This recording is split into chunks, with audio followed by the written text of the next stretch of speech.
Falei, pai, tá demorando, eu posso ir embora? Ele falou, pode. Fui embora.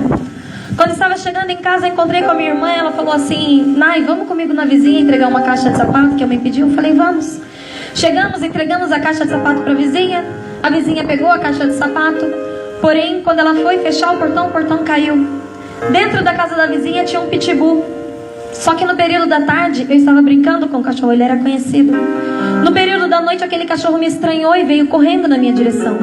Conforme ele veio correndo, a minha irmã entrou na frente, a dona do pitbull entrou na frente, mas ele desviou delas duas e continuou vindo em mim. Eu peguei a pizza que estava na minha mão e joguei para ele, mas ele desviou da pizza. E eu vendo que ele ia vir para cima de mim, eu virei, tentei virar de costas, como quem não quer ver a situação. Mas ele veio em cima de mim e tentou abocanhar o meu pescoço. Conforme ele veio morder o meu pescoço, meu cabelo foi laceando na boca dele, se embaraçando nos dentes dele, e não deixou que ele pegasse no meu pescoço. Os médicos disseram que se ele tivesse pego, eu já não estaria mais viva, não estaria aqui para contar. E o cachorro, vendo que não conseguiu pegar no meu pescoço, ele cravou os dentes na minha cabeça e não soltava. Batiam, xingavam, jogavam de tudo nele e ele não soltava. E aí a minha irmã, vendo que não tinha mais o que fazer, foi chamar minha mãe. A dona do pitbull me pegou no colo para tentar me socorrer, mas ela olhou para mim e desmaiou. E aí o filho dela, que estava dentro da casa dela, veio correndo, porque ele ouviu a gritaria. E para tirar o cachorro de cima de mim, ele veio, pegou o cachorro pelas costas e levantou, ergueu o cachorro, tirou o cachorro do chão. Mas o cachorro saiu do chão, só que eu continuei. E o cachorro estava com os dentes cravados na minha cabeça. Então ele escalpelou todo o meu couro cabeludo, ele puxou tudo que estava na boca dele. Veio pele, veia, carne. Ele fez basicamente esse movimento, exatamente como eu estou fazendo agora. Só que eu dou graças a Deus que hoje eu tiro só uma peruca e hoje eu estou bem. Mas na época ele arrancou tudo. Ficou apenas na calota, no crânio. Só no crânio, o osso que protege o cérebro, só ali. E apenas o meu rosto ficou intacto. Então tinha na minha cabeça pedaços de pele e carne pendurados e muito sangue esguichando. E o interessante é que eu conto esse testemunho e as pessoas me perguntam, mas Taunay, você não sentiu dor? Você não chorou? Você não gritou? Eu digo não. Mas como, Taunay, que você não sentiu dor? Eu já sei. É porque naquele momento era uma adrenalina muito forte, seu sangue estava muito quente, quando esfriou você sentiu. Eu olho para eles e digo não, eu não senti dor, porque o sangue de Jesus me cobriu e não deixou que eu sentisse dor em momento algum. É tanto que eu fui andando para casa. E quando eu estava chegando em casa, eu olhei com um pouco de dificuldade, porque tinha muito sangue escorrendo. Eu olhei para frente e vi minha mãe vindo na minha direção e chorando, desesperada. Falei, mãe, não chora, mãe, não tá doendo. Eu não sentia dor, então eu dizia, mãe, não aconteceu nada, não foi nada, foi só um susto. E ela vendo a minha situação, porque eu não via, mas ela via. Ela me pegou no colo, me colocou no carro, e dentro do carro, ela chorando, desesperada, eu falei, meu Deus, o que eu faço para acalmar minha mãe? E aí o Senhor tocou no meu coração e falou, canta. Eu falei, mas cantar o quê? E aí veio o hino 212 da harpa na minha cabeça. Eu falei, mãe, eu já sei o que eu posso fazer para te acalmar, vamos cantar. E minha mãe chorando, chorando e não parava de chorar. Eu falei, eu já sei, eu vou ter que começar. Os guerreiros se preparam para a grande luta. É Jesus o capitão que avante os levará. Aleluia. E eu fui cantando junto com a minha mãe de casa até chegar no hospital, no primeiro hospital. Chegamos no primeiro hospital, minha mãe desesperada, chorando, mas já chegou um pouco mais calma devido ao hino que nós fomos cantando. E quando chegou no hospital, o médico olhou para mim e falou assim, olha, se eu mexer pode até piorar a situação, então eu vou mandar você para o Hospital das Clínicas. O Hospital das Clínicas em São Paulo é o maior hospital da América Latina. Lá eles cuidam dos casos mais graves, mais delicados. Chegando lá, eu fui direto para a UTI.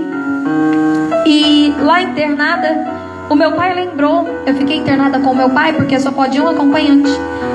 E quando eu estava internada, meu pai lembrou que isso aconteceu na terça-feira, dia 16 de outubro de 2007.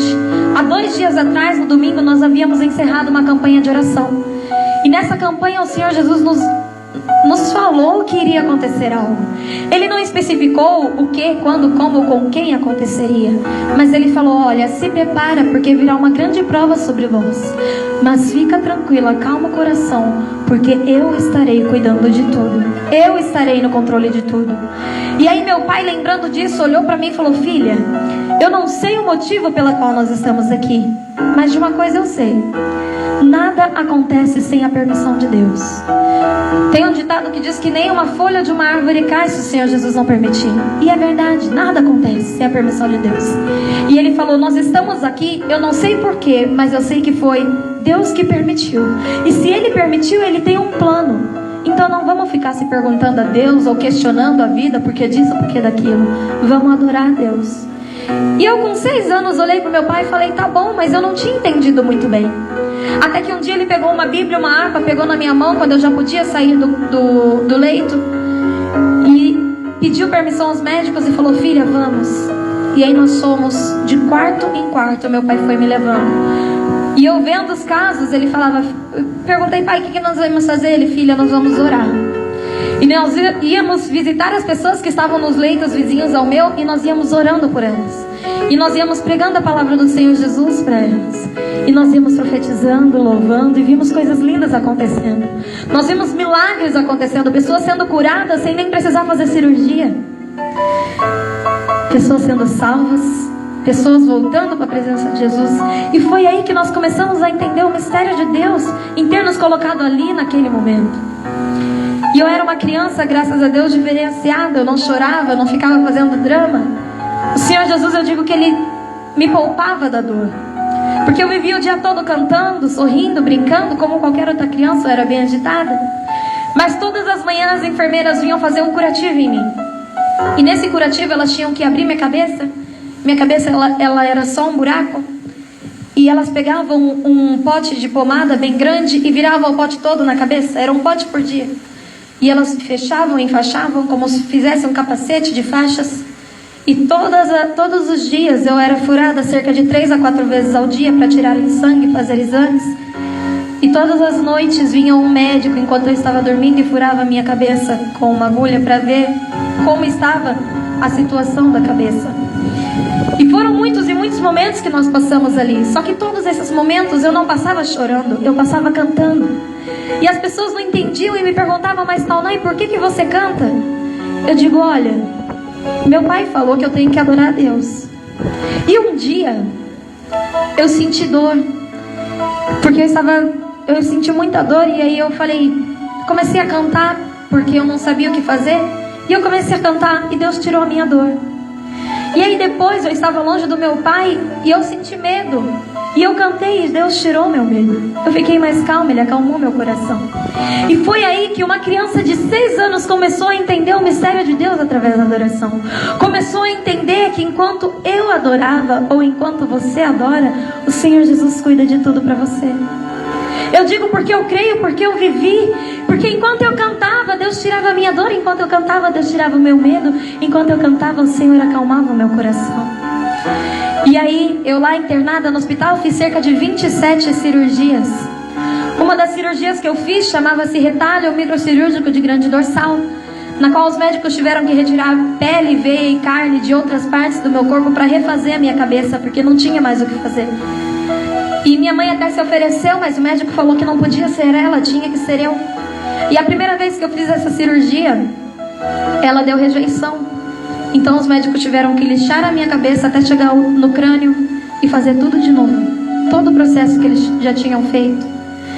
E essa cirurgia na qual eles remarcaram para refazer tudo foi uma das mais arriscadas e mais demoradas que eu fiz naquele hospital. Eu fui a primeira a entrar e a última a sair. Porém, quando eu cheguei no quarto, meu pai já desesperado, com medo, porque eu nunca tinha demorado tanto. Eu olhei para o meu pai e o efeito da anestesia tinha acabado. A anestesia, ela não deixa a gente sentir dor nenhuma. A minha era geral, então eu dormia. E eu chegava no quarto, cheguei no quarto quando a anestesia foi acabando o efeito. Eu olhei para o meu pai com o corpo todo enfaixado. Levantava as perninhas que estavam enfaixadas e falava: pai, tá doendo. E tá doendo muito. Só que meu pai de primeiro ponto estranhou, porque eu nunca tinha reclamado de dor.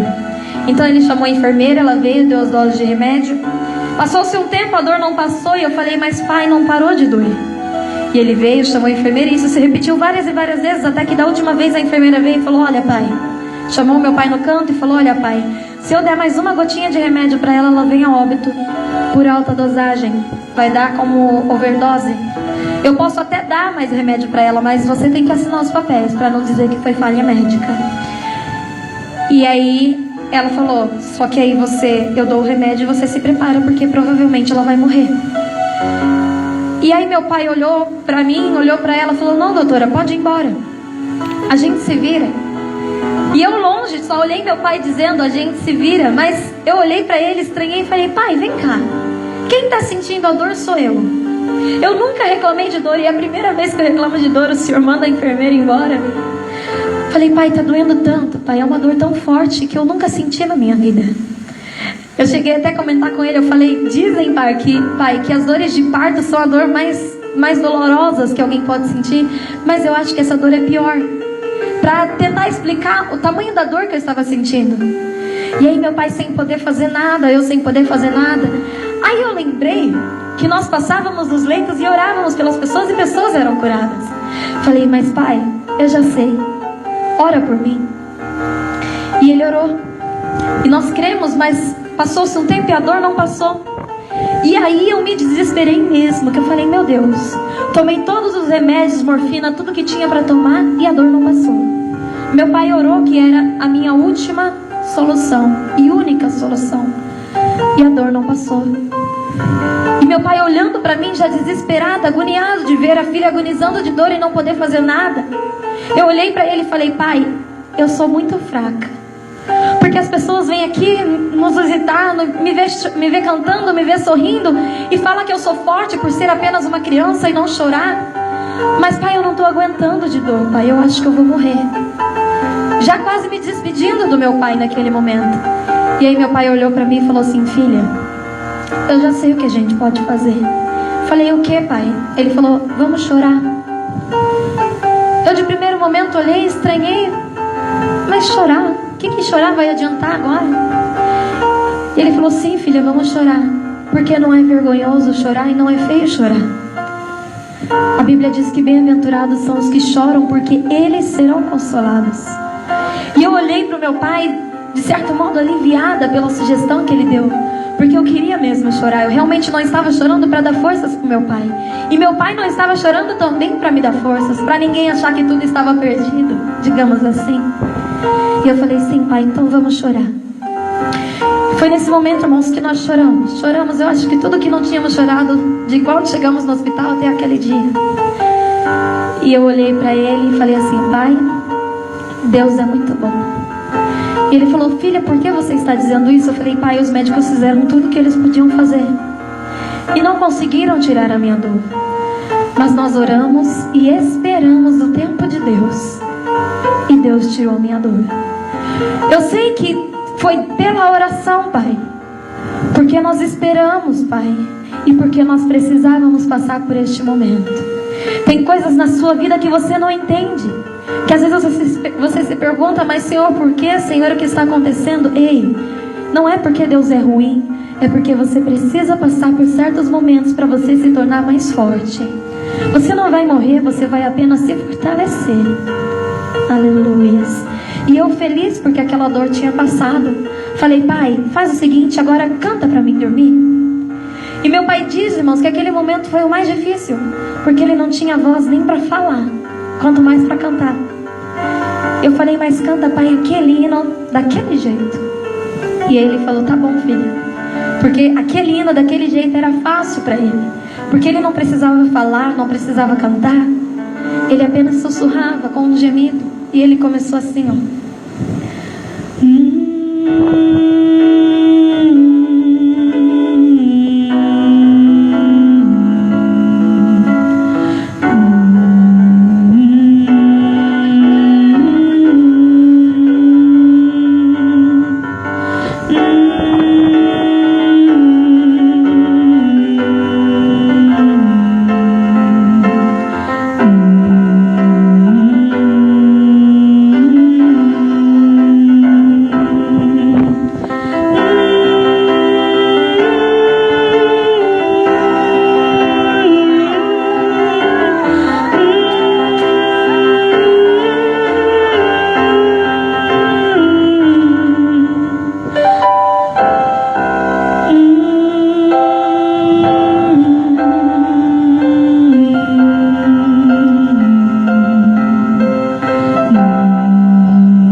já estava dormindo.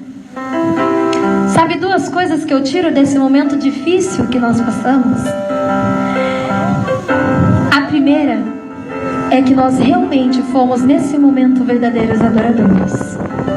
Porque nós falamos que gostamos de adorar a Deus e que somos verdadeiros adoradores, mas muitas vezes na nossa vida, quando acontece algo ruim, nós já logo questionamos a Deus: Senhor, por quê? Senhor, por que só comigo? Por que assim? Por que desse jeito? Por que agora? Mas não, nós adoramos. Os verdadeiros adoradores são aqueles que adoram nos momentos bons e principalmente nos momentos ruins. Essa foi a primeira lição que eu tirei. E a segunda que eu tirei foi que muitas vezes nós falamos: Senhor, eu não vou te adorar porque eu não sei cantar. Eu não vou te adorar porque eu não sei pregar. Eu não vou te adorar porque eu não sei orar. Mas a adoração, você não precisa falar bonito, você não precisa cantar super afinado, porque não é isso que Deus quer de você. Quem quer a sua afinação, essas coisas bonitas, são as pessoas. Mas nós não adoramos as pessoas, nós adoramos a Deus. A verdadeira adoração, irmãos, é aquela que você abre seu coração, quebranta o seu coração em lágrimas e adora a Deus e reconhece que só Ele é digno de toda honra, toda glória e todo poder. A verdadeira oração é aquela quando você se ajoelha, você às vezes não tem nem palavras para falar, você só chora, mas o Espírito Santo manda o Consolador e Ele vem te consolar. O Senhor manda o anjo, Ele colhe as suas lágrimas e Ele cuida de tudo para você. Mesmo quando você não sabe, o Senhor Jesus, Ele entende a frase que a sua lágrima diz. Ele entende o seu gemido. Às vezes nem você sabe o que você quer falar, mas Jesus, Ele sonda o seu coração. Jesus tem cuidado de ti. E eu feliz, meu pai mais ainda, porque depois que ele cantou daquele jeito, eu estava dormindo, como se nada tivesse acontecido. E aí no outro dia eu acordei feliz, peguei a cadeira de roda, porque eu não podia andar devido aos retalhos de pele e veia que eu tinha tirado da perna. Peguei a cadeira e falei: Pai, hoje sou eu que quero pregar, sou eu que quero cantar, vamos, porque eu preciso falar de Jesus. E aí eu fui feliz e a gente saiu para falar de Deus, depois fomos brincar, como se nada tivesse acontecido da noite passada. Sabe o que eu me lembro? No livro de Salmos 30, versículo 5, a parte B, diz que o choro pode durar uma noite, mas a alegria vem pela manhã. Essa prova que você está passando, esse momento difícil que você está passando, não é para sempre, viu? Vai passar. Vai passar.